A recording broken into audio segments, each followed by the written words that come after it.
Claire is going to demonstrate the standing posture check.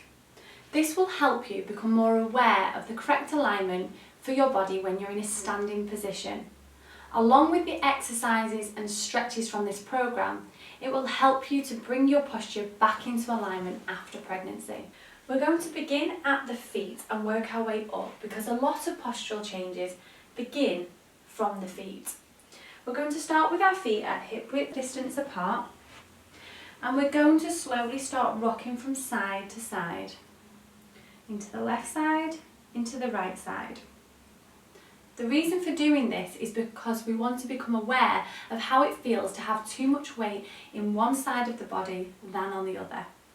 After pregnancy, a lot of ladies stand to one side on one hip, and we want to correct that. So I want you to slow this down until we become central across left and right sides. Then we're going to do the same kind of movement but forward and back. So we're going to rock all of our weight into our toes and then all of it into the heels. Toes and heels.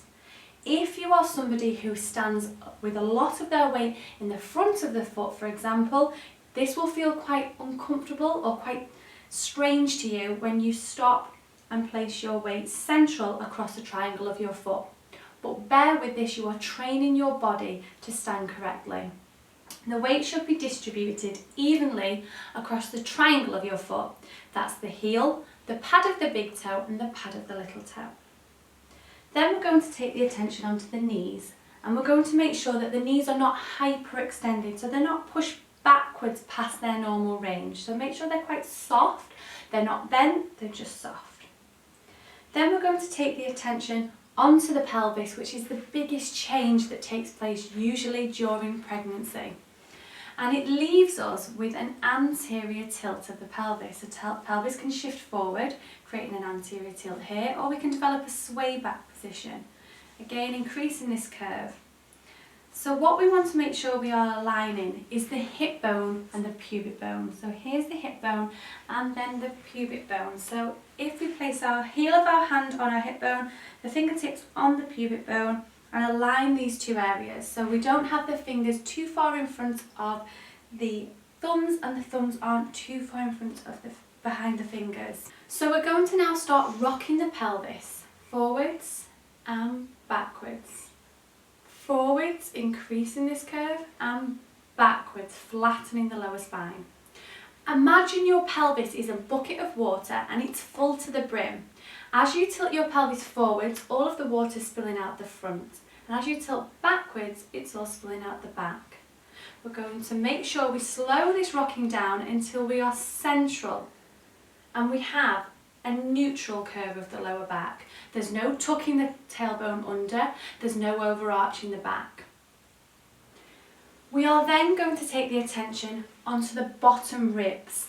We don't want any flaring of the bottom ribs because if we flare, you can show me, we increase the curve here. So drop the bottom rib down so it's in line with the hip bones. Come back to the front, excellent. Now after pregnancy, we tend to have rounding of the shoulders and a tight chest. So we want to help you feel what it is like to bring the shoulders back into alignment. The correct way of doing this is to take the arms out in front of the body, turn the palm face up and then open the arms as wide as you can and drop down. And then relax the shoulders away from the ears, but do not allow the shoulders to fall back forwards. This may feel really uncomfortable or really strange to you if you do have a tight chest. Bear with this position.